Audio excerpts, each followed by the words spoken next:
हरे कृष्णा। तो हिंदी लेवल 2 में आप सबका फिर से स्वागत है। हम आज पहला जो 6 अध्याय जिसको हमने पूर्ण किया था उसका आप सबके तरफ से प्रस्तुति देखेंगे।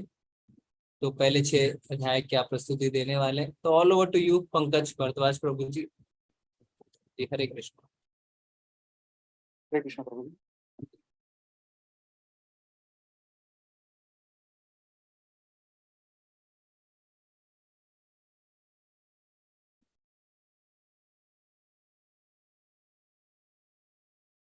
चैप्टर 1 से प्रभु जी मनीषा माता जी एंड मनोरमा माता जी हैं।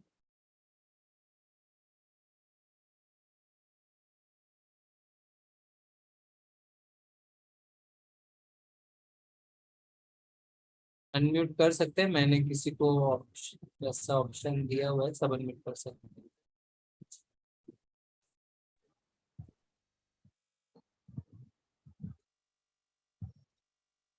क्या खाली दूरी लाना है ना?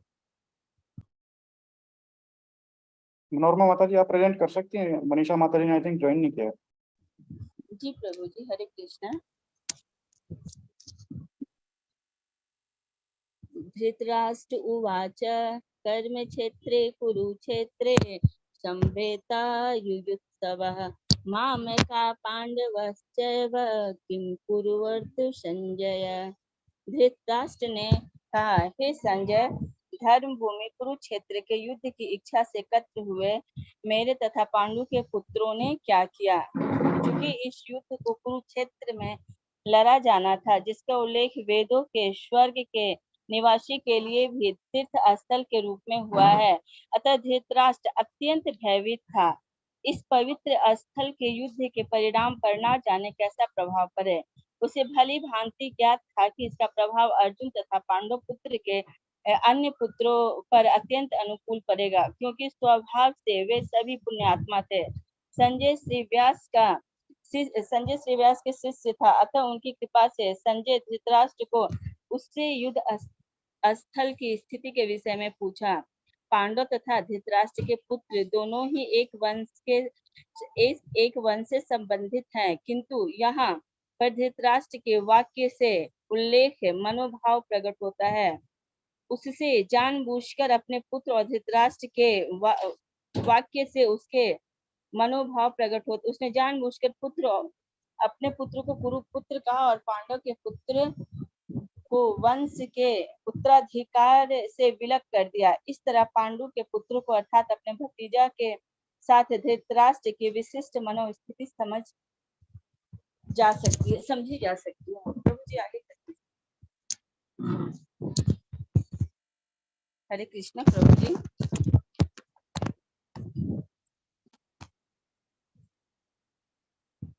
कुरुक्षेत्र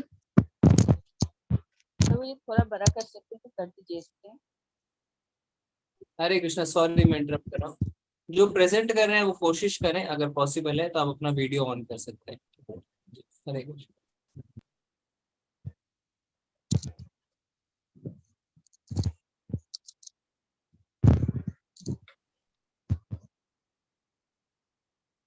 कुरुक्षेत्र के युद्ध स्थल में सैन्य निरीक्षण। युद्ध को अर्जुन के युद्ध न करने के 5 कारण। दया, उन्हें कोई आनंद नहीं।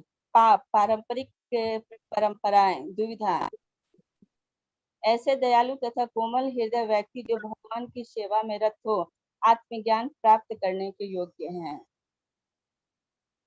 प्रभु जी और है। हरे कृष्णा प्रभु जी। माता जी जी हो गया प्रभु जी। चैप्टर 1 में माता जी 3 स्लाइड हैं बस। हरे कृष्णा प्रभु जी।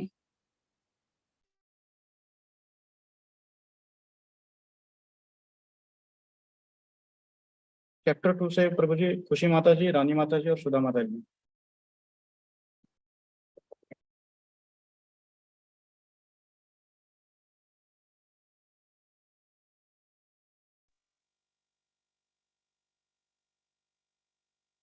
हरे कृष्णा प्रभु जी।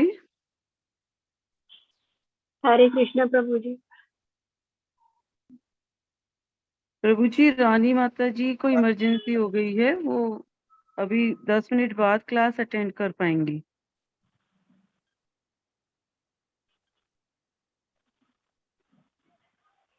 हरे कृष्णा।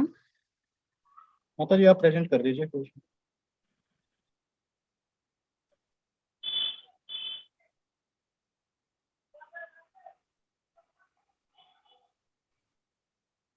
प्रभु जी आपकी स्क्रीन जो है वो पता नहीं मेरे तरफ या शायद दूसरे स्लाइड पे ही है। जी प्रभु जी। अभी आइए जी। अध्याय 2 गीता का सार। अर्जुन क्यों नहीं लड़ना चाहता? उसके 5 कारण हैं। दया, लेकिन हमें हम आत्मा हैं, इसलिए हमें शरीर पर दया नहीं करनी चाहिए, हमें आत्मा के लिए सोचना है। कोई आनंद नहीं, यानी कि स्वर्ग या राज्य। जीतेंगे तो उन्हें राज्य मिलेगा, और अगर युद्ध करते हुए मर भी गए तो उन्हें स्वर्ग की प्राप्ति होगी। पाप, भक्ति गतिविधि कोई पाप नहीं है, क्योंकि भगवान उन्हें इसका आदेश दे रहे हैं। पारिवारिक परंपराएं, एक प्रेरणा बनो। 5वां है असमंजस, दृढ़ निश्चय के साथ स्वामी की सेवा करें।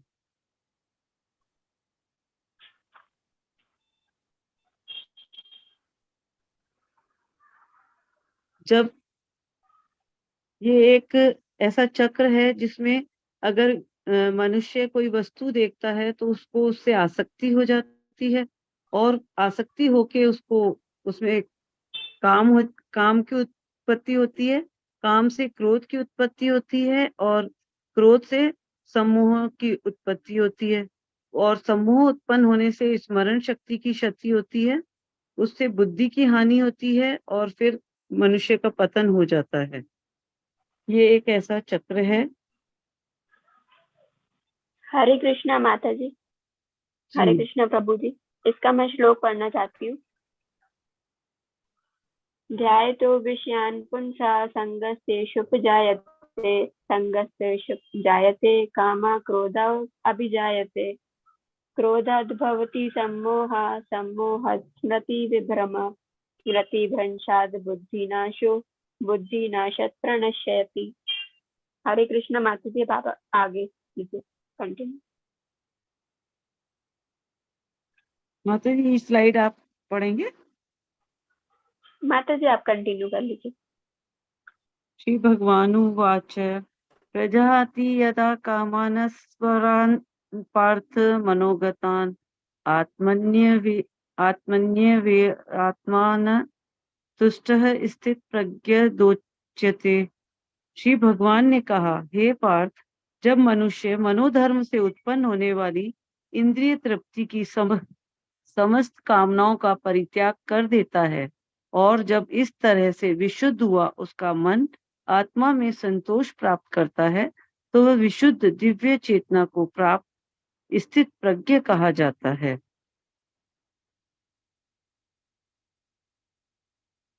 कर्म का सर्वोच्च दिव्य गुण है कृष्ण भावनामृत में कर्म या इंद्रिय तृप्ति की आशा न करके कृष्ण के हित में कर्म करना। ऐसे कर्म का लघु आरंभ होने पर भी कोई बाधा नहीं आती, न कभी इस आरंभ का विनाश होता है। भौतिक स्तर पर प्रारंभ किए जाने वाले किसी भी कार्य को पूरा करना होता है, अन्यथा सारा प्रयास निष्फल हो जाता है। किंतु कृष्ण भावनामृत में प्रारंभ किया जाने वाला कोई भी कार्य अधूरा रहकर भी स्थायी प्रभाव डालता है। अतः ऐसे कर्म करने वाले को कोई हानि नहीं होती, चाहे यह कर्म अधूरा ही क्यों न रह जाए। यदि कृष्ण भावनामृत का 1% भी कार्य पूरा हुआ हो तो उसका स्थायी फल होता है। अतः अगली बार 2% से शुभारंभ होगा, किंतु भौतिक कर्म में जब तक 100% सफलता प्राप्त न हो तब तक कोई लाभ नहीं होता।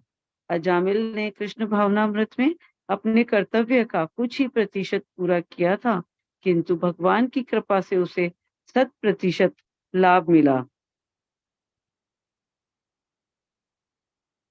संस्कृत शब्द भगवान की व्याख्या व्यासदेव के पिता पराशर मुनि ने की है। समस्त धन, शक्ति, यश, सौंदर्य, ज्ञान तथा त्याग से युक्त परम पुरुष भगवान कहलाता है। ऐसे अनेक व्यक्ति हैं जो अत्यंत धनी हैं, अत्यंत शक्तिमान है, अत्यंत सुंदर है और अत्यंत विख्यात, विद्वान तथा विरक्त भी है, किंतु कोई साधिकार यह नहीं कह सकता कि उसके पास सारा धन, शक्ति आदि है। एकमात्र कृष्ण ही ऐसा दावा कर सकते हैं, क्योंकि वे भगवान हैं। ब्रह्मा, शिव या नारायण सहित कोई भी जीव कृष्ण के समान पूर्ण ऐश्वर्यवान नहीं है। अतः ब्रह्म संहिता में स्वयं ब्रह्मा जी का निर्णय है कि श्री कृष्ण स्वयं भगवान है, न तो कोई उनके तुल्य है, न उनसे बढ़कर है। वे आदि स्वामी हैं, स्वामी या भगवान हैं, गोविंद रूप में जाने जाते हैं और समस्त कारणों के परम कारण हैं।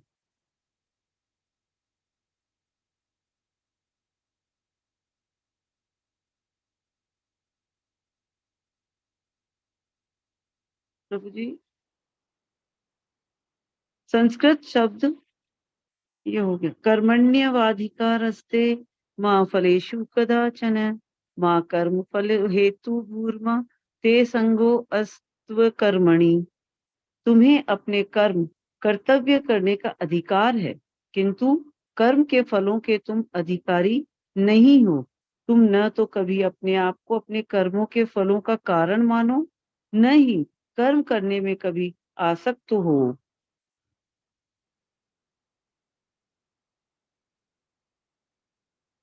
किंतु समस्त राग तथा द्वेष से मुक्त एवं अपनी इंद्रियों को संयम द्वारा वश में करने में समर्थ व्यक्ति भगवान की पूर्ण कृपा प्राप्त कर सकता है।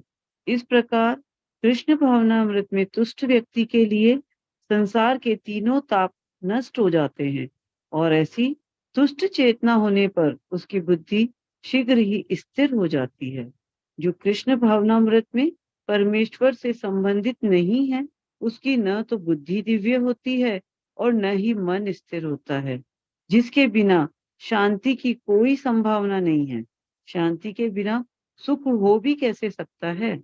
यदि समस्त इंद्रियां भगवान की सेवा में न लगी रहें और यदि इनमें से एक भी अपनी तृप्ति में लगी रहती है, तो वह भक्त को दिव्य प्रगति पथ से विपथ कर सकती है। जैसा कि महाराज अम्बरीश के जीवन में बताया गया है, समस्त इंद्रियों को कृष्ण भावनामृत में लगा रहना चाहिए, क्योंकि मन को वश में करने की यही सरल एवं सही विधि है।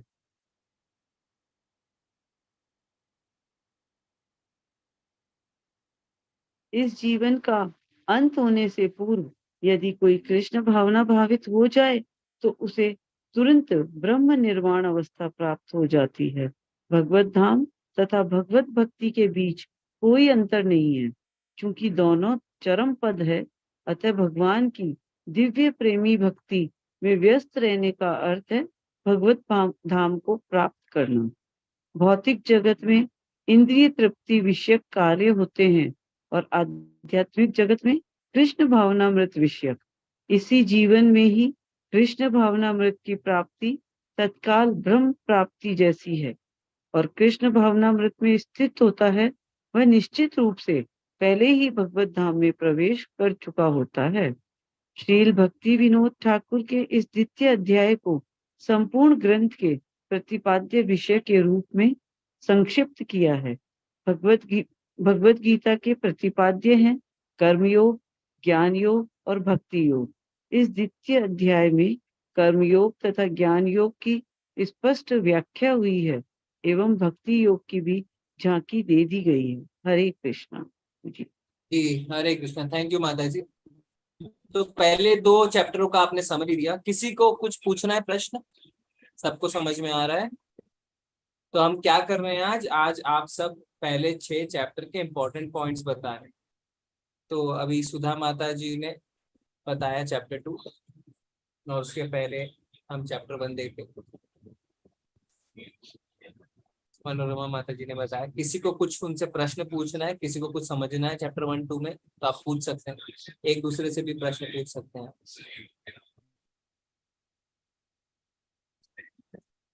कोई प्रश्न पूछना चाहते हैं हैंड रेज कर सकते हैं, या डायरेक्टली भी अनम्यूट करके पूछ सकते हैं।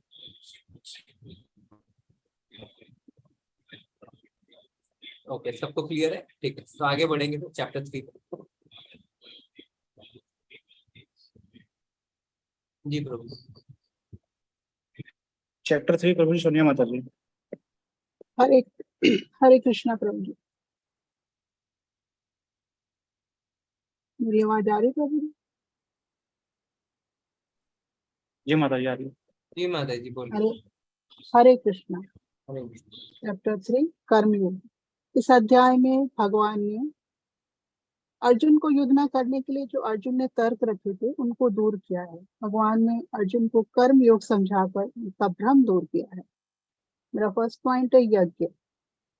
भगवान श्री कृष्ण ने अध्याय 3 के श्लोका नंबर 1 से 9 में कर्म की गतिशीलता को बताया है कि हम हमेशा प्रकृति के तीनों गुणों से प्रेरित होकर कोई ना कोई कर्म करने में व्यस्त रहते हैं और ये सभी कर्म हमें भौतिक संसार से बांधते हैं। इसलिए हमें अपने सभी कर्म कृष्ण भावना भावित होकर करने चाहिए, तभी हम इन सब बंधनों से उठ पाएंगे। नेक्स्ट पॉइंट है मेरा स्वस्थित आत्माएं। इन श्लोकों में भगवान बताते हैं कि जो व्यक्ति स्वस्थित है वह अपनी आत्मा में ही आनंद का अनुभव करता है क्योंकि वह कृष्ण भावना भावित होता है। ऐसे व्यक्तियों के लिए कुछ भी करनीय नहीं होता। उन्हें कृष्ण के अतिरिक्त किसी अन्य पर निर्भर रहने की आवश्यकता नहीं रहती। जैसे राजा जनक और अन्य ऐसे कई राजा जिन्होंने अपने नियत कर्म करते रहते ही भगवान की कृपा से सिद्धि प्राप्त की। भगवान ने श्लोका 21, 22, 23 और 24 में कहा है कि एक राजा को अपने नियत कर्मों का विशेष ध्यान रखना चाहिए क्योंकि वह जैसा कर्म करेगा वैसा ही प्रजा भी अनुसरण करेगी। उसे सदैव प्रजा की उन्नति करने के लिए उच्च कर्म करने चाहिए। नेक्स्ट पॉइंट है रचनात्मक संलग्नता। श्लोका 25 से 29 में कहा गया है कि जो लोग कृष्ण चेतना में उच्च स्तर पर हैं उन्हें पता होना चाहिए कि सभी प्रकार के लोगों को विभिन्न गतिविधियों में कैसे शामिल किया जाए। उन्हें ऐसे कार्यों से जोड़ा जाए जिससे कृष्ण भावना का विकास हो सके। नेक्स्ट पॉइंट है कर्मयोग। श्लोका 30 से 35 में कहा गया है कर्मों को मुक्ति में कैसे बदलें। इसके उत्तर में भगवान कहते हैं कि सभी कर्मों के फलों को भगवान को समर्पित कर देना चाहिए। नेक्स्ट पॉइंट है काम। श्लोका 36 में अर्जुन भगवान से पूछते हैं कि हमें पाप करने के लिए कौन प्रेरित करता है, तो भगवान इसका उत्तर श्लोका 37 में देते हैं और कहते हैं कि हमें पाप करने के लिए वासना अर्थात काम प्रेरित करता है। इंद्रिया, मन तथा बुद्धि इस काम का निवास स्थान है। यह हमारे वास्तविक ज्ञान को ढक लेती है। इसलिए भगवान मन को वश में करने के लिए काम का दमन करने के लिए कहते हैं। हमें अपनी इंद्रियों को आध्यात्मिक बुद्धि अर्थात कृष्ण भावना में स्थित करके इस काम रूपी शत्रु को जीतना चाहिए। और अंत में प्रभु जी मैं इस यज्ञ चक्र को समझाना चाहूंगी। यज्ञ चक्र में सर्वोपरि भगवान है, इसके बाद वेद है जो भगवान द्वारा रचित है। वेदों में नियत कर्म है, कर्म और यज्ञ की संस्तुति की गई है। ऐसा करने से वर्षा होती है और वर्षा से अन्न उत्पन्न होता है, अन्न से भोजन प्राप्त होता है। इसको भगवान ने श्लोका 14 में समझाया है। अन्नात् भवन्ति भूतानि पर्जन्यात् अन्न संभव यज्ञात् भवति पर्जन्यो यज्ञ कर्म संभूतभव। सारे प्राणी अन्न पर आश्रित हैं जो वर्षा से उत्पन्न होता है। वर्षा यज्ञ से संपन्न करने से होती है और यज्ञ नियत कर्मों से उत्पन्न होता है। अर्थात सारे प्राणी अन्न पर आश्रित हैं, अन्न वर्षा पर निर्भर है और वर्षा देवताओं को प्रसन्न करके होती है और ये सभी देवता भगवान के दास हैं। भगवान को हमें यज्ञ द्वारा संतुष्ट करके प्रसन्न करना होता है, परंतु इस कल युग में द्रव्य यज्ञ इतने कारगर नहीं है जितना कि संकीर्तन यज्ञ, क्योंकि इस युग में सामग्रियों की शुद्धता का अभाव है और मंत्रोच्चारण की भी पूर्ण शुद्धता का अभाव है। इसलिए इस युग में संकीर्तन यज्ञ की संस्तुति की गई है। और जब यज्ञ द्वारा अन्न उत्पन्न हो जाता है तो हमें उससे भोजन बनाकर सर्वप्रथम भगवान श्री कृष्ण को तुलसी पत्र के साथ अर्पित करना चाहिए और बाद में प्रसाद रूप में ग्रहण करना चाहिए। ऐसी विधि अपनाने से हमारे शरीर का आध्यात्मिक पोषण होता है और ऐसा करने से न केवल शरीर के विविध पाप कर्म फल नष्ट होते हैं अपितु शरीर प्रकृति के समस्त कल्मशों से निरापद हो जाता है। जो इस विधि का अभ्यास है वह भगवत भक्त कहलाता है। हरे कृष्ण।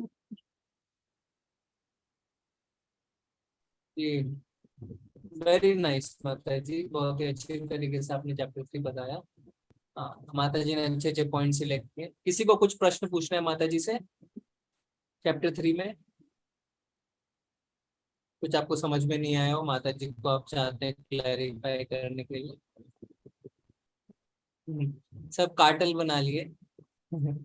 हाँ, मैं आपसे प्रश्न नहीं पूछूं, आप मुझसे प्रश्न मत पूछना, ऐसा है? हम अंडरस्टैंडिंग के लिए तो पूछ सकते हैं, ऐसा नहीं है कि बाद में माता जी आपको बोलेंगे क्यों पूछा मेरे से। ठीक है, ठीक है, आगे बढ़ेंगे। किसी का कोई प्रश्न नहीं है तो चौथे अध्याय में। धन्यवाद माता जी।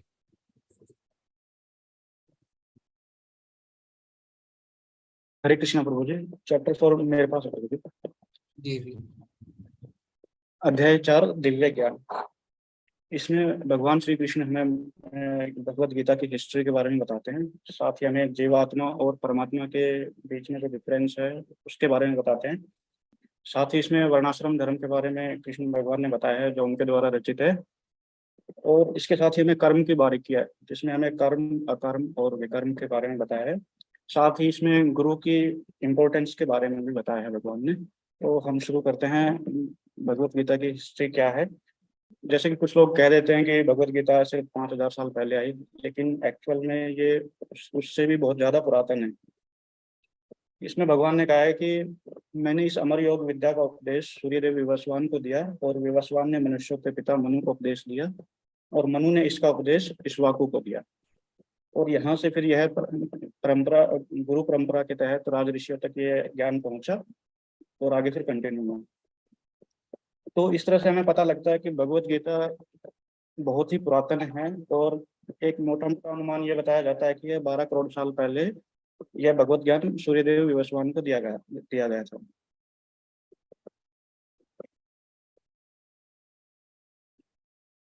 साथ ही इसमें भगवान कब प्रकट होते हैं, कैसे प्रकट होते हैं, क्यों प्रकट होते हैं, ये बताया गया है।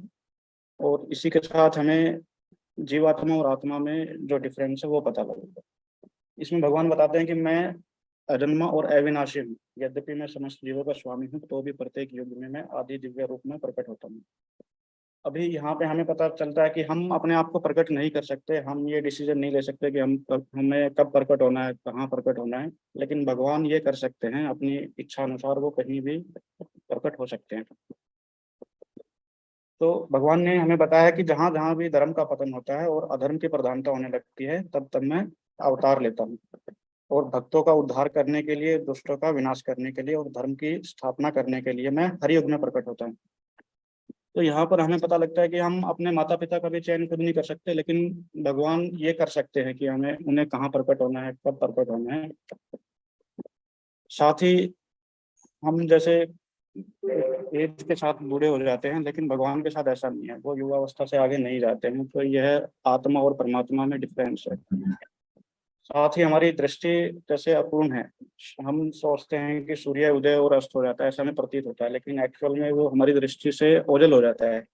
ऐसे ही कुछ लोग बोलते हैं कि भगवान कृष्ण के पैर में तीर लग गया था तो वो मर गए, लेकिन भगवान दिव्य हैं, वो हमेशा अपने धाम में निवास करते हैं, सिर्फ हमारी दृष्टि से ओझल हो जाते हैं। यहाँ पर बताया गया कि कर्म की बारीकियों को समझना अत्यंत कठिन है, तय मनुष्य को चाहिए कि वह यह ठीक से जाने कि कर्म क्या है, अकर्म क्या है और विकर्म क्या है। तो भगवान बताते हैं कि जो कर्म में अकर्म को देखता है और अकर्म में कर्म को देखता है वही सबसे बुद्धिमान है। अब हमें समझना है कि कर्म क्या है। कर्म हमारे रूटीन वर्क है, जो छोटे भी हो सकते हैं, बड़े भी हो सकते हैं, महान भी हो सकते हैं, निम्न भी हो सकते हैं। विकर्म ऐसी क्रियाएं होती हैं जो प्रोहिबिटेड होती हैं, जो जिनके लिए हमें मना किया जाता है। वो बेसिकली हमें अपने स्वार्थ के लिए करते हैं हम, या फिर दूसरों को नुकसान पहुंचाने के लिए करते हैं। अकर्मा एक तरीके से भक्ति के साथ काम काम करना, कृष्णा भावन, जिसको हम कृष्णा भावना भावित होकर कर्म करना भी कहते हैं। इसमें हमें कर्म भगवान के लिए करना है और कोई फल की इच्छा नहीं करनी है। तो हमें अकर्मा के साथ अपना जीवन व्यतीत करना चाहिए। अपने कर्मों को इसी तरीके से हमें चुनना चाहिए, जो भी हमारे कर्म हो भगवान के लिए हो। भगवान ने इसमें हमें वर्णाश्रम धर्म के बारे में बताया है। उन्होंने ब्राह्मण, क्षत्रिय, वैश्य और शूद्र 4 जो गुण और कर्मों के आधार पर जो वर्ण व्यवस्था बनाई थी उसके बारे में बताया गया है।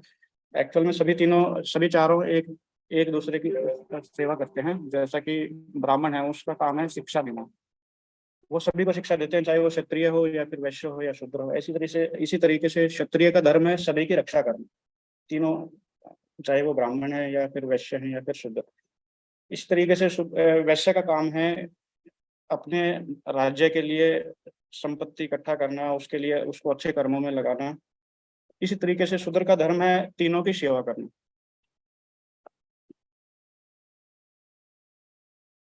नेक्स्ट प्रभु जी, इसमें भगवान ने बताया है कि हमें गुरु से ही ज्ञान लेना चाहिए। इसमें भगवान बताते हैं कि जब यह परंपरा छिन्न भिन्न हो गई थी, तो यथारूप में जब ये ज्ञान लुप्त हो गया था, तो हमें ये फिर प्रामाणिक गुरु से ही हमें ज्ञान ग्रहण करना चाहिए। तो इसमें बोला गया है कि तुम गुरु के पास जाकर सत्य को जानने का प्रयास करो और उनसे विनीत होकर जिज्ञासा करो, उनकी सेवा करो। स्वरूप सिद्ध व्यक्ति तुम्हें ज्ञान प्रदान कर सकते हैं, क्योंकि उन्होंने सत्य का दर्शन किया है। तो इसमें हमें बताया गया है कि हमें गुरु से परंपरा के अनुसार ही ज्ञान को ग्रहण करना है। हमें ऐसे किसी से भी ज्ञान ग्रहण नहीं करना है। ऑथेंटिक इंफॉर्मेशन होनी चाहिए हमारे पास।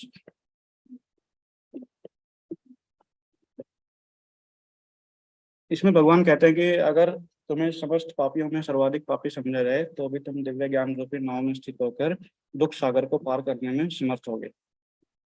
तो भगवान हमें बताते हैं कि अगर हम सर्वाधिक पापी भी हैं, तो भी हम दिव्य ज्ञान ग्रहण करके दुख सागर को, भव सागर को पार कर सकते हैं।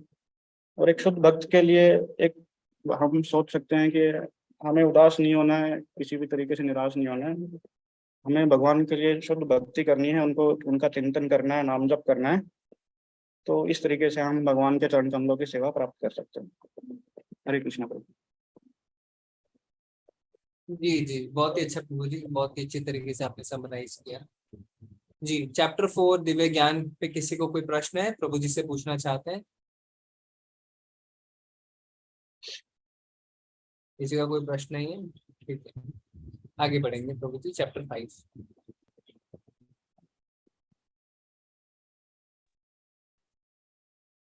हरे कृष्णा प्रभु जी। हरे कृष्णा प्रभु। प्रभु जी, चैप्टर 5 में जो है कृष्ण भावना भावित कर्म के बारे में बताया गया है। और यहाँ पर जो है पहले तो हम यह जानेंगे कि जो चैप्टर 5 है इसकी पोजीशन जो है यहाँ पर क्यों आई है, तो इसको हम समझने की कोशिश करेंगे। तो वास्तव में यह जो कृष्ण भावना भावित कर्म है, तो हमने चैप्टर 3 में कर्म योग के बारे में पढ़ा और वहाँ हमने कर्म के ज्ञान को अर्जित किया। इसके बाद हम चैप्टर 4 में जो है ज्ञान के बारे में हमने पढ़ा, दिव्य ज्ञान। तो हमने ज्ञान भी अर्जित कर लिया। तो अब कर्म करने के लिए उसके ऊपर ज्ञान को अप्लाई कैसे करना है, तो यह वास्तव में उसका एप्लीकेशन है। क्योंकि कोई भी अगर हम कर्म करते हैं तो वह या तो साथ में पाप लेकर के चलता है या तो पुण्य लेकर के चलता है। तो अगर कभी कोई यह सोचता है कि हम कर्म ही नहीं करेंगे, तो ना पाप हम कैरी करेंगे ना पुण्य कैरी करेंगे, तो यह चीज संभव नहीं हो पाता है। और इस चीज को भगवान श्री कृष्ण ने तृतीय चैप्टर में क्लियरली बता दिया था एक श्लोका के द्वारा। उन्होंने कहा था, न ही कश्चित क्षणम यपि जातु तिष्ठति कर्म कृत कार्यते ही अवसः कर्म सर्वः प्रकृति जय गुण है।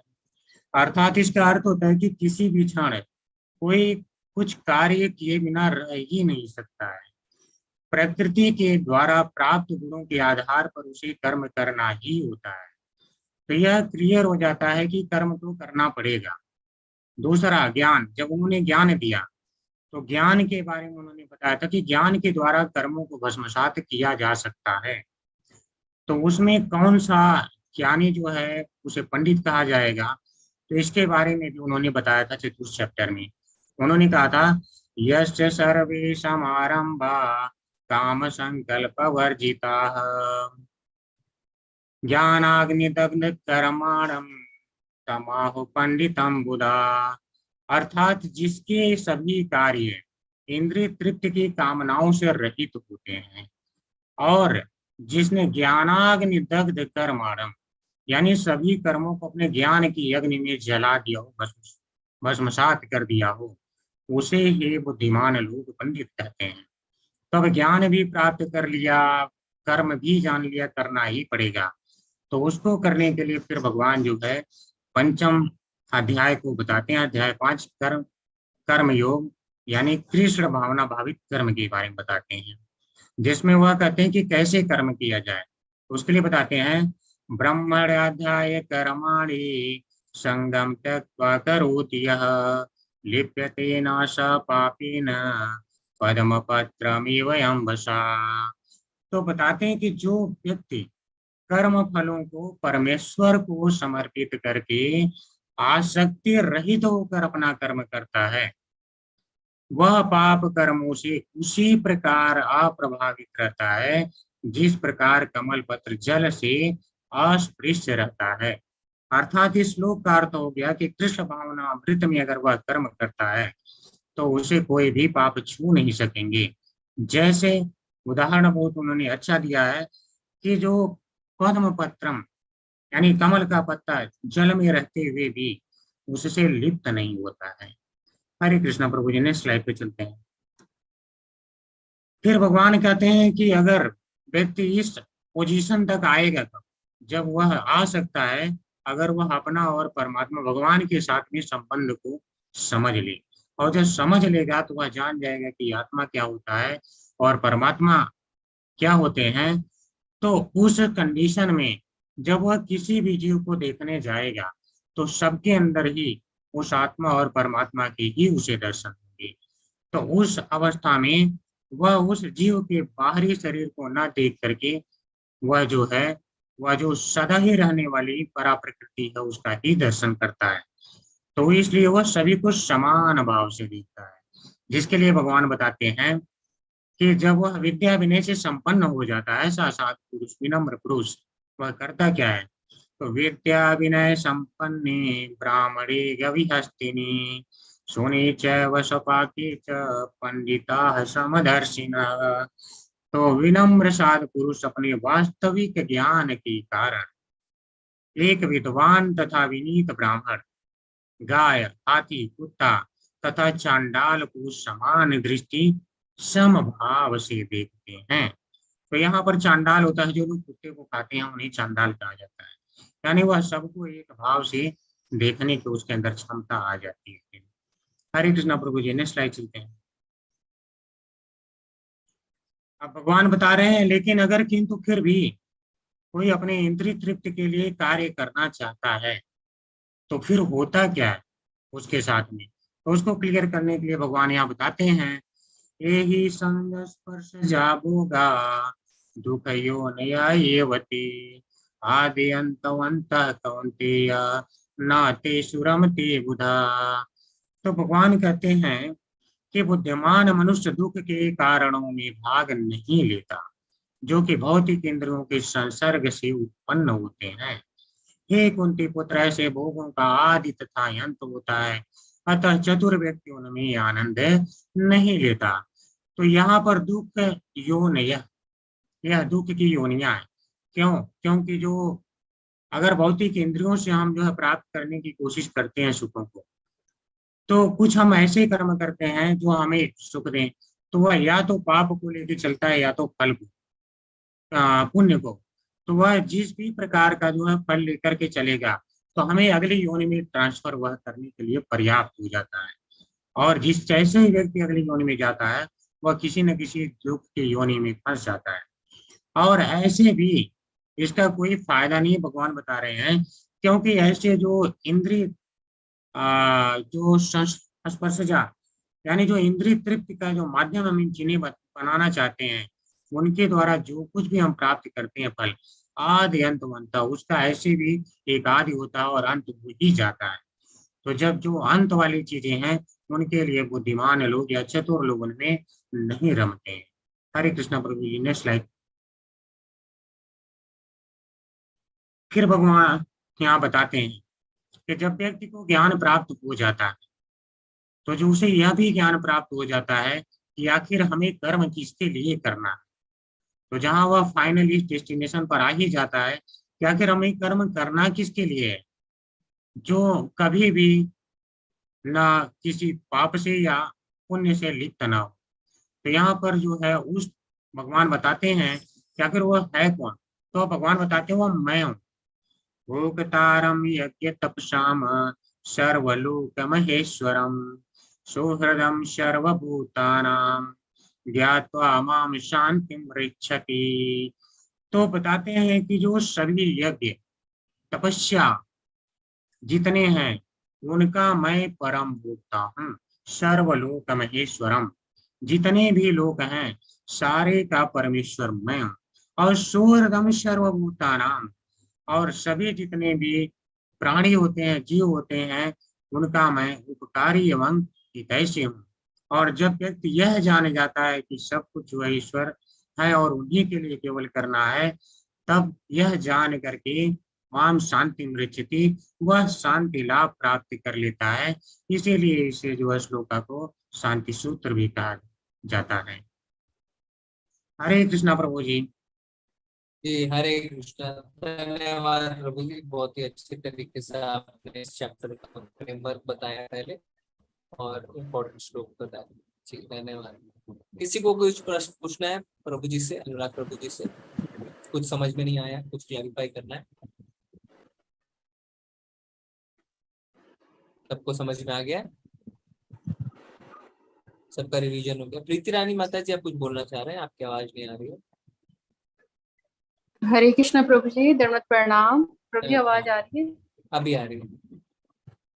हाँ प्रभु जी, छठा अध्याय ध्यान योग। भगवान कहते हैं जैसे यम नियम आसन प्राणायाम प्रत्याहार ध्यान ध्यान समाधि। तो जो यम है 6.10 का है श्लोक, उसे एकांत जगह में अकेले रहना चाहिए और हमेशा अपने मन को निरंतर करना चाहिए। यम खाने सोने काम करने और मनोरंजन करने की उसकी आदतों में थोड़ा चेंज आना चाहिए। अगर जो नियम करता है, आसन जमीन पर कुशा घास बिछाकर और फिर इसे एक हिरण के खाल से कवर करे। आसन ना तो बहुत ऊंचा होना चाहिए और न ही नीचा होना चाहिए और पवित्र स्थानों में स्थित होना चाहिए। किसी व्यक्ति के शरीर, गर्दन और सिर को एक सीध में रखना चाहिए और नाक की जो नोक है अगर भाव को देखना चाहिए। इस प्रकार एक दबे हुए मन से, भय से रहित, पूरी तरह से यौन जीवन से मुक्त किसी को भी भरा ध्यान नहीं करना चाहिए। मतलब कहने का तात्पर्य है, अगर आप आसन योग करते हैं तो ये सारी चीजें आपके अंदर परिवर्तन होती हैं। प्राणायाम आने और जाने वाली सांसों की गति में रोकने का अभ्यास करें और इस प्रकार से आपका प्राणायाम जो है पूरा होता है। और धारणा उसकी मानसिक गतिविधियों को अनुशीलता करता है और परलोक स्थिति में हो जाती है। सभी भौतिक इच्छाओं से रहित उसे योग प्राप्त करने के लिए कहा जाता है। ध्यान 19 जैसे पवन रहित स्थान पर दीपक टिकता है, उसी तरह परलौकिक व्यक्ति जिसका मन निरंतर रहता है वह अपने ध्यान में हमेशा स्थित रहता है। समाधि सबसे बड़ी कठिनाई के बीच भी स्थिर रहते हुए वे वास्तव में भौतिक संपर्क से सभी दुखों से वास्तविकता स्वतंत्र रहता है। ये है आपके आसन प्राणायाम प्रत्याहार धारणा ध्यान समाधि, जो आजकल के जीवन में बहुत ही कठिन कहा जाता है। इसलिए हमें भक्ति योग का मार्ग अपनाना चाहिए। अगला श्लोक है 6 हाँ, जिसने मन को जीत लिया है उसके लिए मन सर्वश्रेष्ठ मित्र है, किंतु जो ऐसा नहीं कर पाया इसके लिए मन सबसे बड़ा शत्रु बना रहता है। मन जो है चंचल है, जो कंट्रोल में नहीं आता कि अभी भक्ति करूं नहीं करूं, घर के कोई और काम करूं, तो ये कंट्रोल में नहीं आता। अगला श्लोक 6 ध्यान में। अर्जुन ने कहा कृष्ण, उस असफल योगी की गति क्या है जो प्रारंभ में श्रद्धा पूर्वक आत्म साक्षात्कार की विधि ग्रहण करता है, किंतु बाद में भौतिकता के कारण उससे विचलित हो जाता है और योग सिद्धियों को प्राप्त नहीं कर पाता। नेक्स्ट है असफल 6.43। असफल योगी पवित्र आत्माओं के लोकों में अनेक वर्षों तक भोग करने के बाद या तो सदाचारी पुरुषों के परिवार में या धनवान कुल में जन्म लेता है। नेक्स्ट है 47 श्लोक, और थोड़ा सा मैं इसका उच्चारण करूंगी। योगेन अपि सर्वेषां मत्तनेतरात्मना श्रद्धावान् भजते यो मां समे युक्तमो मतः। ये जो अब तक के अध्याय है उसका सार में जो श्लोक बताया गया है। और समस्त योगियों में से जो योगी अत्यंत श्रद्धा पूर्वक मेरे प्राण है, अपने अंतःकरण में मेरे विषय में सोचता है और मेरी दिव्य प्रेमा भक्ति करता है, वह योग में मुझ में परम अंतरंग रूप में युक्त रहता है और सबों में सर्वोच्च है। यही मेरा मत है। जैसे कि प्रभु जी, मैं एक योगा इंस्ट्रक्टर हूँ, मैं थोड़ा सा समय लूंगी। तो अगर हम कमेंट्री बोलते हैं योगा करवाते हुए, अगर ध्यान थोड़ा सा भी विचलित हो जाता है तो आसनों से हमारा ध्यान हट जाता है, वहां हमारी इंद्रियां जो है और कार्यों में तृप्त हो जाती है। तो योग में थोड़ी सी ध्यान पूर्वक करना ही योग कहलाता है। लेकिन अब योग इसमें कृष्ण भावना भावित में हो गए तो योग सबसे बड़ी हमारी भक्ति है। हरे कृष्ण प्रभु जी, धन्यवाद प्रणाम।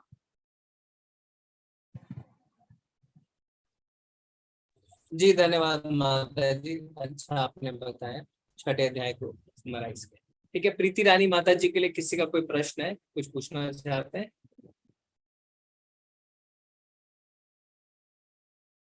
ओके, किसी का कोई प्रश्न नहीं है। ठीक है, धन्यवाद, बहुत ही अच्छी तरीके से आप सबने प्रेजेंट किया, धन्यवाद सभी को। तो काफी सबका रिवाइज हो गया, पहला 6 चैप्टर सबको इम्पोर्टेंट श्लोका सब रिवाइज हो गए सबके? जी प्रभु जी। जी ठीक है, धन्यवाद। थैंक यू पंकज भारद्वाज प्रभु, आप अनुराग प्रभु, आप सबने कोऑर्डिनेट किया जी। ठीक है, तो इसी तरीके से आप ज्यादा से ज्यादा लोग पार्टिसिपेट करिए, कोशिश करिए अगली बार की एक ही चैप्टर में 2-3 लोग इन्वॉल्व हो तो ज्यादा लोग पार्टिसिपेट कर पाएंगे। और जैसे बहुत अच्छा टाइम था, फर्स्ट टाइम था, थोड़ा इम्प्रूव हम कर सकते हैं और धीरे धीरे जब चैप्टर हम शुरुआत करें तो पहले चैप्टर के बारे में बताएं कि चैप्टर है क्या, हम क्या देखने वाले हैं, क्या आइडिया है ना। सोनिया शर्मा माता जी ने भी किया कि इस श्लोक से इस श्लोक तक किया होगा, इस श्लोक से इस श्लोक तक किया, इस श्लोक से इस श्लोक तक किया, ऐसे इसको और ये म्यूट कर देगी तो तेरी आवाज जाएगी, जो भी बोलेगा वहां से आवाज जाएगी। फिर उसके बाद पंकज प्रभु ने अनुराग प्रभु ने बताया कि अध्याय में हम क्या देखने वाले हैं, क्या आइडिया, अब तेरी जाएगी। तो उसके हिसाब से आप कोशिश कर सकते हैं। पर अच्छा था काफी, आप लोग लेवल 2 में ही हैं अभी, ऐसा नहीं है कि बहुत आगे बढ़ गए तो उसके हिसाब से अच्छा प्रेजेंटेशन, थैंक यू ठीक है, तो फिर आज हम यहीं पे एंड करेंगे। अगला जो सेशन हमारा रहेगा उसमें 7th चैप्टर हमारा बाकी है, 7 चैप्टर कंप्लीट करेंगे। ठीक है, किसी को कोई प्रश्न है तो पूछ सकते हैं, कुछ जानना है, कुछ पूछना है? प्रभु जी आज गोलोका चार्ट एक्सप्लेन करने के लिए बात हुई थी। गोलोका चार्ट, ठीक है, गोलोका चार्ट भी करेंगे प्रभु, गोलोका चार्ट भी करेंगे। मैं सोच रहा हूँ किसी एक्सपर्ट को ले आऊं आपसे बात करने के लिए। हेत प्रभु है, वो अच्छा समझाते हैं।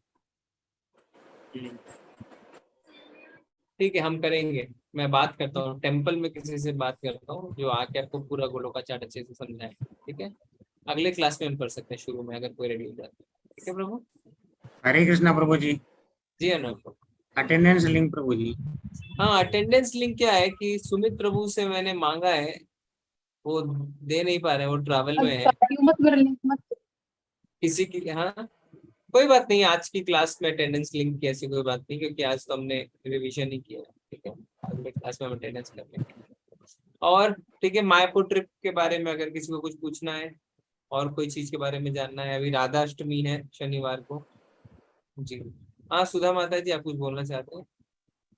जी प्रभु जी, राधा अष्टमी पे क्या करना चाहिए उसके बारे में बताएंगे। जी, तो अभी हम उसको सर्कुलेट करेंगे। राधाष्टमी पे मंदिर में तो प्रोग्राम होता है, अभिषेक होता है, जैसे जन्माष्टमी में होता है वैसे ही होता है। शाम को अभिषेक होगा, कीर्तन होगा, आरती होगी। तो आप भी चाहें तो अपने घर में, अगर आपको लिए पॉसिबल है तो आप अभिषेक कर सकते हैं भगवान का। ठीक प्रभु है। जी उस दिन और फास्ट क्या, भी करते हैं क्या? हाँ क्या फास्टिंग क्या रहेगी वो हम एक दो दिन में आपको बताते हैं ग्रुप्स में। ठीक है। प्रभु जी आप लेवल 1 की कोई क्लास नहीं ले रहे? नहीं, इस बार नहीं है माता जी। काफी लोग ज्वाइन करने के लिए थे, हमने आपके बारे में बताया था तो। जी, कोई बात नहीं माता जी, बाकी तो क्लासेस चल रही है ना, उसमें आप ज्वाइन करवा दीजिए 7 to 9 पे। जी प्रभु जी, हरे जी, कृष्ण। हरे कृष्ण। हरे कृष्णा प्रभु जी। प्रभु जी माता जी फास्टिंग का पूछ रही थी ना, राधा अष्टमी की फास्टिंग 12 बजे तक होती है, अन्न प्रसाद होगा उस दिन 12 बजे के बाद। करेक्ट। तो इसलिए अभी क्योंकि हमने पोस्टर सर्कुलेट नहीं किया, इसलिए मैं कुछ बोल नहीं रहा हूँ। हम पोस्टर आज बस। मत प्रभु जी क्लास में बताया था, जब मैं मंदिर में ना क्लास थी आज हमारी। हाँ हाँ ठीक है। जी जी, सैटरडे को है तो ठीक है। जी माता जी, थैंक यू। ओके प्रीति रानी माता जी, कोई प्रश्न है आपका? हरे कृष्णा प्रभु जी। जी प्रभु जी मेरा प्रश्न ये है, जैसे ऐसे जैसे कोई दीक्षा लेना चाहता है, 4 नियम फॉलो कर रहा है, अगर मान लीजिए वो कोई दीक्षा ले लेता है और फिर किसी कारणवश किसी के सर में दर्द है, अगर वो कोई चाय पी ले तो मतलब जीवन में आगे फ्यूचर में, तो क्या प्रभु जी अगर 4 नियम का एक नियम टूट जाए तो फिर क्या प्रभु जी उनको फिर मतलब जानवर ही नहीं मिलती है, मतलब गुरु के प्रति अपराध किया आपने। जी जी, अपराध तो होता है, क्योंकि आप गुरु को प्रॉमिस करते हैं 4 नियम पालन करने के लिए। हमें लगता है हल्कापन कि एक बार हो गया, एक बार तो हो गया, पर ऐसा करना नहीं चाहिए, क्योंकि कोई भी ऐसा कार्य नहीं जिसको करना इतना इम्पोर्टेंट हो जाए। क्या है, चाय बोल के अगर कोई चीज होती ही नहीं तो क्या पीते आप? हाँ ऐसा जी कहाँ लिखा है जी। कि सिर दर्द है तो चाय पीना जरूरी है? हम हल्के में ले लेते हैं। अपने ऊपर लेके देखिए कि आपने किसी को बोला है कि तुम ये नियम पालन करो, अगर वो नियम पालन नहीं करेगा तो उसके कर्म आपको लगेंगे। आप अपने ऊपर लेके देखिए, तब आपको ग्रेविटी, सीरियसनेस चीज की समझ में आएगी। हाँ सपोज, तो ये जैसे मैं योगा, हाँ इंस्ट्रक्टर हूँ, तो मैं अगर डाइट के लिए फॉलो बताती हूँ, वो लोग ऊटपटांग खाते थे फिर कंप्लेन करते हैं हमारा वेट लॉस नहीं हो रहा, तो आप डाइट कंट्रोल नहीं कर रहे हो ना, तो मेरा कोई सपोर्ट नहीं है। ये तो ठीक है, इसमें आपको थोड़ा सा मान प्रतिष्ठा वाली बात है कि आपको फिर मतलब कहेंगे अरे ये तो टीचर इफेक्टिव नहीं है इनके स्टूडेंट से। पर आप सोचिए, अगर आपके स्टूडेंट के कर्म आपको लगने लगे, अगर उन्होंने चाय पिया, उन्होंने नियम तोड़ा, आपको पाप लग रहा है, सोचिए आप जी कितनी बड़ी चीज है, छोटी मोटी चीज नहीं है। आपके गुरु आपके कर्म को ले लेते हैं। कौन लेता है कर्मों को? तो हम हल्के में ले लेते हैं, चाय पी लिया, ये कर लिया, वो कर लिया, पर ये बहुत बहुत आवश्यक, बहुत इम्पोर्टेंट। इसलिए गुरु की तबीयत भी खराब हो जाती है, क्योंकि जो शिष्य होते हैं वो नियमों को तोड़ना शुरू कर देते हैं। तो जब गुरु की तबीयत खराब होती है, पहला चीज यही कहते हैं अपने शिष्यों को, नियमों का पालन करिए, कड़ाई से नियमों का पालन करिए। क्योंकि आप गारंटी है, बैंक में कोई लोन लेता है, आप गारंटी बनते हैं, वो लोन नहीं चुका पाता, बैंक आपके पीछे पड़ जाता है, पैसे चुकाइए। तो उन्होंने वचन दिए, आपने वचन दिया, अब उन्होंने गारंटी ली आपको भगवान धाम ले जाने की, तो आपके कर्मों के लिए रिस्पॉन्सिबल हो। तो जितनी जिम्मेदारी उन्होंने हमारे लिए ली है, हम थोड़ा बहुत तो अपनी तरफ से फर्ज जो बनता है वो निभा ही सकते हैं, है ना? तो थोड़ा गंभीरता से हमें चीजों को लेकर। एक इसमें ये था, जैसे कई भक्त, अब तो खैर भगवान की कृपा से ऐसी एज नहीं आई है, तो एक बार ढाई मतलब चाय छोड़े, मतलब काफी टाइम हो गया रूल फॉलो कर रहे हैं बिना दीक्षा के। और प्रभु जी इसमें ये आता है ना, जैसे मान लो किसी की तबीयत खराब हो जाती, कई भक्त तो ऐसे होते हैं कि एलोपैथिक दवाइयां जो मेडिसिन यूज नहीं करते, तो प्रभु जी इमिडिएटली तो आप एलोपैथिक पे ही ट्रस्ट करते हो ना, तो इनमें क्या भेद है? कोई आयुर्वेदिक भी मतलब कैसे? आयुर्वेदा, तो हमारे वेदों में जो मेडिसिन उपचार मेंशन है वो आयुर्वेदा है। तो वो पूरा जीवन अपना वेदों के हिसाब से जीते हैं।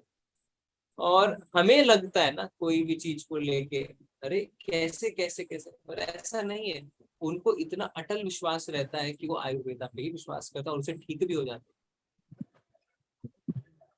पर अभी प्रॉब्लम क्या है कि आयुर्वेदा के अच्छे डॉक्टर्स नहीं मिल पाते। पर क्या होता है कि अगर आप पूरी तरीके से रिलायंट रहते हैं तो किसी ना किसी तरीके से ना, जब आप, भगवान भी रास्ता बिठा देते हैं चीजों को लेके और आपको अच्छे डॉक्टर्स टकरा जाते हैं। पर आपको अंदर से विश्वास होना चाहिए।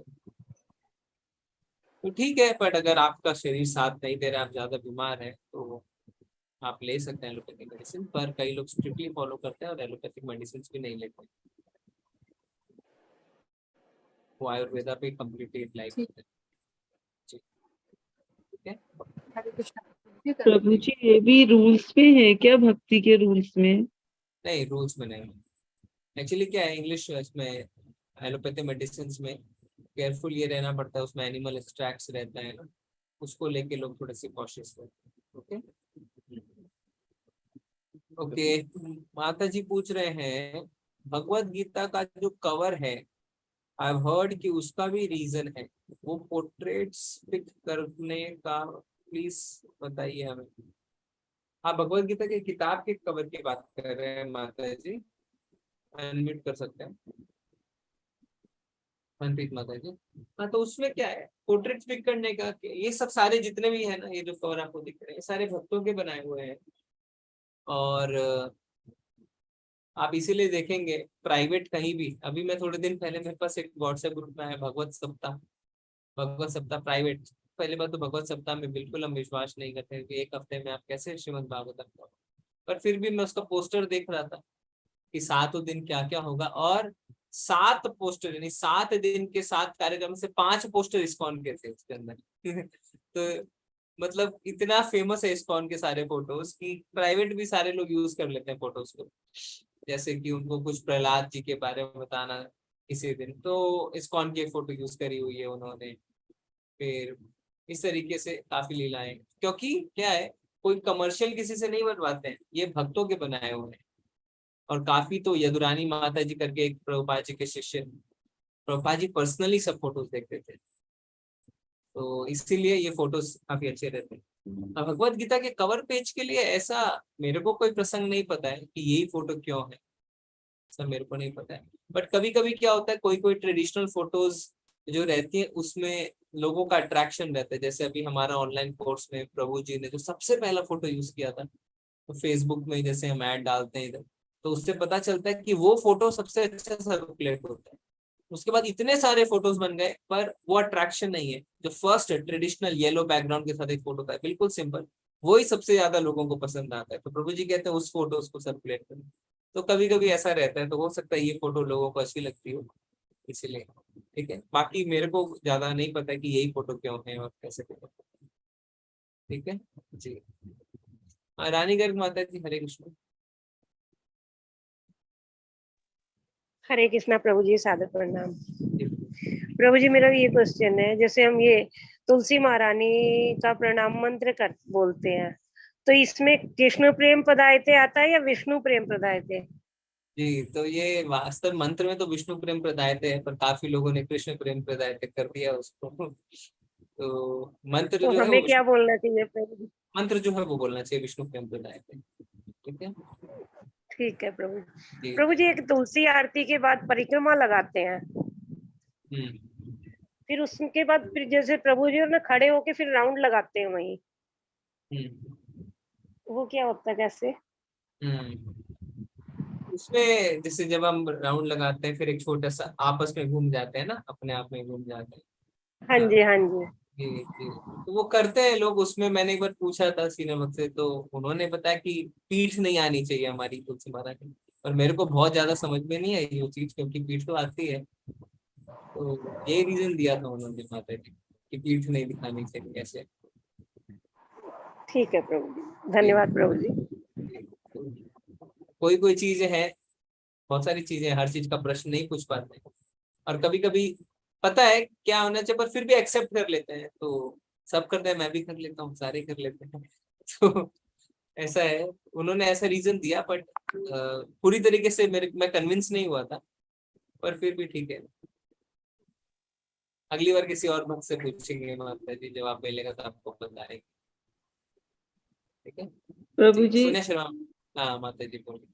प्रभु जी, किसी ने हमसे एक प्रश्न पूछा है जिसका हम ठीक से जवाब नहीं दे पा रहे हैं, मतलब बहुत अच्छे से हम उसको सेटिस्फाई नहीं कर पा रहे हैं।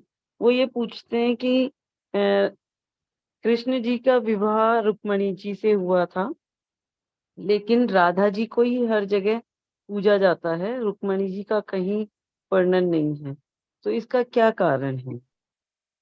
सबसे पहले तो राधा जी के साथ भी उनका विवाह हुआ था, ब्रह्मा जी ने कराया था पंडेर वन में, ठीक है, शास्त्रों में लिखा है। तो ये चीज आप उनको बता सकते जी। हैं। और दूसरा क्या है, राधा रानी रुक्मणी जी में कोई फर्क नहीं है, सभी भगवान के अंदर में शक्ति है। तो ये हमारा अंदर एक तो क्वेश्चन मार्क रह जाते हैं, क्योंकि हम चीजों को स्वीकार नहीं करते, भगवान के ऐश्वर्य को स्वीकार नहीं करते हैं, तो हम इन सब चीजों को प्रश्न करते हैं। तो उनको आप पहले बोल दीजिए कि विवाह हो रखा है, वो शास्त्र पढ़ सकते हैं, पंडेर वन में ब्रह्मा जी ने ही करवाया था। और दूसरा उनको बोल सकते हैं कि वास्तव में रुक्मणी जी राधा रानी में कोई फर्क नहीं है, ठीक है। तो प्रभु जी, इसका प्रमाण कहीं मांगते हैं तो कहाँ बता सकते हैं? हाँ, मैं आपको भेज दूंगा वो, कि जहाँ शास्त्रों में लिखा हुआ है कि कहाँ पे जी। शास्त्र। हरे कृष्णा प्रभु जी। जी प्रभु जी, ब्रह्मवर्ण पुराण में लिखा हुआ है। हाँ, तो अगर आपके पास फोटो है तो शेयर कर दीजिए प्रभु जी ग्रुप में। प्रभु जी, मैंने कथा में सुना था जो है इसको, हाँ ठीक है, अगर खोज पाए तो खोजिए। अनिरुद्धाचार्य जी की कथा में सुना था, तो उन्होंने बताया था। हाँ, थैंक यू प्रभु जी। सोनिया शर्मा माता जी, हरे कृष्णा। हरे कृष्णा प्रभु जी, मैं ये पूछना चाहती हूँ, जैसे मैं पूरे साल तुलसी माता की पूजा करती हूँ, मॉर्निंग में भी दिया किसकी जलाते हैं पूजा और करते इवनिंग हैं? में भी तुलसी माता की। हाँ हाँ तो मॉर्निंग में भी दिया जलाते हैं और इवनिंग में भी जलाते हैं पूरे साल। तो जैसे हम तुलसी माता, जो तुलसी के मार्केट में प्रोडक्ट आते हैं, जैसे कई दवाइयों में भी होती है या साबुन में, ये लेना नहीं चाहिए ना प्रभु जी? ये अच्छे करेक्ट। तो अभी करेक्ट, तो हमें, हाँ, कमर्शियल यूज के हिसाब से, क्योंकि अभी हमें चीजें पता चल रही हैं, तो ऐसा हमें नहीं करना चाहिए, क्योंकि वास्तव में हम तुलसी देवी को एक बहुत बड़े भक्त के रूप में पूजने लगते हैं, और यहाँ जैसे तक कि कई इतना लोग भी केयरफुल ना, रहना चाहिए। हाँ जी, दूध वगैरह में डाल के भी कहते हैं कफ कोल्ड के लिए तुलसी में, तो वो भी शायद मना होती है ना शायद प्रभु जी? हाँ, नहीं करना चाहिए। खाली जो हम भोग में तुलसी भगवान को चढ़ा रहे, तो उसको भी केयरफुल नहीं कि ज्यादा चबाएं, वन अवॉइड कर सकते हैं, उसको पीट सकते हैं। और बाकी जो हम पहले ना चाय में पिस के डाल लिया और काढ़ा बना लिया, उसमें डाल लिया, ये सब अब बंद कर देना चाहिए। तो क्योंकि हम कोई कमर्शियल यूज ना करें, इस तरीके से प्रोडक्ट की तरह यूज ना करें। जी। हाँ, खाली जो भोग में भगवान को हम तुलसी अर्पित करते हैं, उसको हम ग्रहण कर सकते हैं। उसको भी बिना चबाए कोशिश करें कि निगल लें पानी के साथ, या सब्जी में है तो खा लिया, बस खा लिया मतलब बीट लिया। बहुत बड़ा पत्ता है तो फोल्ड करके चबाना अवॉइड कर सकते हैं, ठीक है। जी प्रभु, ठीक है। हरे थैंक यू। हरे कृष्णा। और किसी का कोई प्रश्न नहीं है तो हम चलें आज, फिर अगले संडे हम मिलेंगे 8 बजे और 7 चैप्टर कंप्लीट करेंगे। धन्यवाद। वाञ्छाकल्पतरुभ्यश्च कृपा सिन्धुभ्येव च पतितानां पावनेभ्यो वैष्णवेभ्यो नमो नमः। अनंत कोटि वैष्णव वृंद की जय। जय प्रभुपाद की। जय। हरे कृष्ण। सर्व जन हरे सुनो। कृष्णा हरे प्रभु कृष्णा प्रभु जी। प्रभु जी सादर प्रणाम, सभी को सादर प्रणाम। हरे कृष्ण। हरे राम राम राम राम हरे